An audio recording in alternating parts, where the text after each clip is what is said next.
Okay, Robert, so 20,000 years ago, during the last glacial maximum, sea level was 120 meters lower than it is now. So obviously the position of the coastline shifted.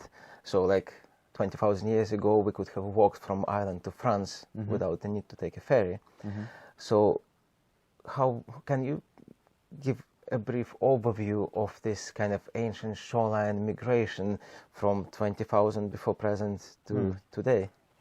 As I said, it's earlier in this discussion, it's a big field, one I've contributed something into in terms of this idea of the isolation of Ireland under glaciation and low sea levels, and the way in which then plants and animals, together with people as part of the biological world, migrating back into the newly deglaciated and deglaciating Ireland. So that story of glaciation, as you said, drove sea levels down to below 100 metres, 120 metres, and in some parts of the world possibly even lower. Part of our continental shelves are the shape they are because of that low sea level. But we have, as I said, until very recently, very little hands-on knowledge about that. We couldn't see the bottom of the ocean, we couldn't see the morphological features, we couldn't access the bottom of the oceans because covered by over 100 metres of water to the order of 500 to 1,000 metres of water before we go into the very deep oceans. So that knowledge of the lower parts of our sea level stories around Ireland, but Britain and Europe and wider around the world, has been a recent bonus of technology. The sort of technology allows us to do the filming you're doing now, that allows electronics to take us down in automated cameras to the bottoms of the ocean, our ROVs. And that story has meant that we can now observe the shape of the continental shelf, which is very much an erosion surface. As sea level rose, since post-glacial time, over this approximately 10 to 14, 15,000 years, the waves have cut the surface and eroded it and planed it even more than it was before and filled it in places. Are there still submerged cliffs? So there are still submerged cliffs, but they're often covered over by the sediments that have been moved around by those wave processes. Smoothed by the waves, So most of them have disappeared, and our gradients of our continental shelves are very close to zero, the gradient of 0 degrees. But you will find some places where erosion still hasn't removed some of those former features, particularly when they're protected by thick sequences of glacial sediments. And so that glacial sediment overlays perhaps much earlier coastlines and earlier glacial features. Maybe not so much about northwest Europe, but you'd find them in Australia, you'd find them in Southeast Asia.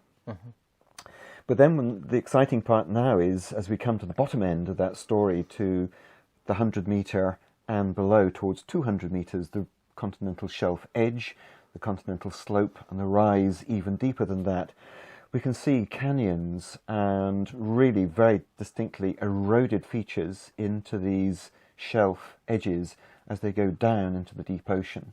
And there lies the story of sediments that were flushed out from the ice sheets across our shelves at times of low sea level, and the modification of sea level to those much lower coasts, and how sediments then moved to the bottom of the oceans, how the canyons there were created, and how the processes of deep marine action, together with more shallow water, actual coastal action, how they fit together. So that is an exciting story which is continuing to unfold as we have multi-beam and our ability to chart the bottom of the seabed to very deep levels. That, of course, has been done around the whole of Ireland. It's an almost unique experience for the world to see a part of its seabed completely mapped. The United States is advanced in this, Canada is advanced in it, but Ireland, we've actually done it. We've mapped all of our territorial waters and beyond.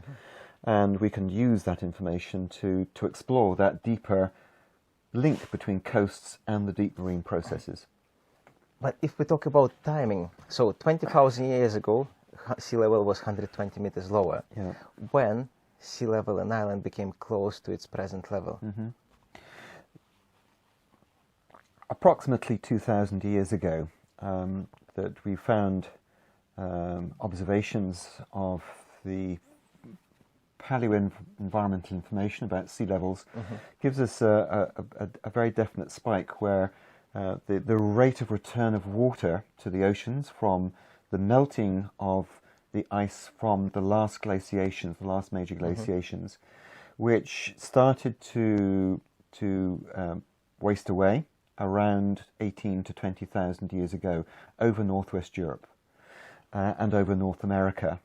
And post that time, after 18,000 years, right the way through to 2,000 years ago, sea level was continuing to rise from those low positions and creating new coasts each time the waves were able to stop and work on the seabed, on the rock, on the geology, and creating a new coast. And then that coast was overtopped by the continuation of sea level rise. So by the time we come to 2,000 years ago, that rate of addition of water back into the world's oceans had basically stopped. It was very, very low. So our rates of rise are about 1 to 2 millimeters. So in practical terms, for this part of the world, different in other parts, in Spitsbergen, I've mentioned before, in northern Canada, or in the Gulf of Mexico, or in Japan, you would have somewhat different rates of sea level rise regionally around the Earth, or in Australia, because of the complexity. But for us, our story is around 2,000 years ago, sea level was very close to the present day levels, and it's just gradually risen to where we have it today.